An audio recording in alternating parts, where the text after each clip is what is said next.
I'm joined now by Dr. Bill Petri. He is the chair of the World Health Organization's Polio Research Committee and a professor of infectious diseases at the University of Virginia. Thank you so much, Professor, for joining us today. Oh, glad to be here, Francis. Well, the U.S., as you know, eradicated polio back in the late 1970s. So what is behind this resurgence more than 40 years later? What happened was that someone who had never been vaccinated against polio developed a case of paralytic polio in New York City. And when that virus was identified and sequenced, it was realized that it wasn't a wild polio virus, but a virus that was derived from what's called the Sabin vaccine, which is an oral live virus vaccine, which is no longer used in the U.S. So, Francis, presumably what happened was that this virus was introduced into New York City by a traveler in a country where the Sabin vaccine is still used. And the concern about this is that for each person with paralytic polio, there's usually about 1,000 people who are asymptomatically infected and don't even know it. And so that the thought is that the infection must be more widespread than this one individual. And Doctor, how unusual is that kind of to happen from this oral polio vaccine, an oral vaccine of this sort? Well, it's very rare. It's 1 out of 1 million doses leads to what's called a revertant virus that regains its ability to cause paralysis. So extraordinarily rare, but that's the reason we don't use this vaccine in the U.S. any longer. Well, the polio cases so far are confined to New York, but are there concerns that this could spread to other states, even other countries, and lead to an outbreak? Is that possible? Yes, Francis, that's actually already happened. And so the same virus has been detected in wastewater in London and in Israel.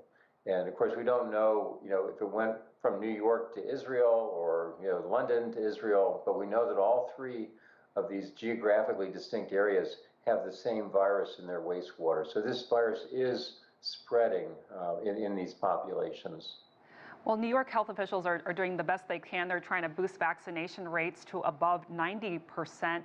Do you think that is feasible, considering polio may not immediately be on people's minds? It happened decades ago. It's not something we've heard about for so long. Well, I'm hoping that reporting like yours will raise public awareness so that people do get vaccinated. And you're exactly right. Where this happened in New York City, only 60 to 70% of children have been vaccinated against polio. If you are vaccinated, it's more than 99% effective at preventing paralysis. So really a great time for everyone to make sure that as a child they were immunized. And if they weren't, it's very simple to get the inactivated polio vaccine, the so-called Salk vaccine, which does not have this risk of a virus reverting to neurovirulence. So very, very safe and highly effective vaccine. And Doctor, I've been reading that many people don't even show symptoms if they're infected with polio. So how might this pose an added challenge to try to get rid of it?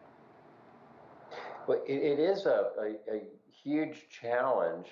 The solution is the inactivated polio vaccine. The one detriment to this very safe inactivated vaccine is it doesn't protect you from being infected. And this is a virus that lives in the intestine, so-called enterovirus. And so the reason that the Sabin vaccine, which is the live virus vaccine that causes case of paralysis, is used overseas is because it gives immunity against infection, is a very, very important part of the global campaign to eradicate polio. But we have not used that vaccine in the U.S. since the turn of the century. And so everyone who is 20 years of age and younger is not immune to being infected with the virus, but if they've had the Salk inactivated vaccine, they're immune from being paralyzed. So the problem with eradicating this transmission will be that we have a large number of people who are not immune to the infection. Disturbing trend here. Well, Dr. Bill Petri, chair of the WHO's Polio Research Committee, thank you so much for your insight. You're welcome, Francis. Well, the United Nations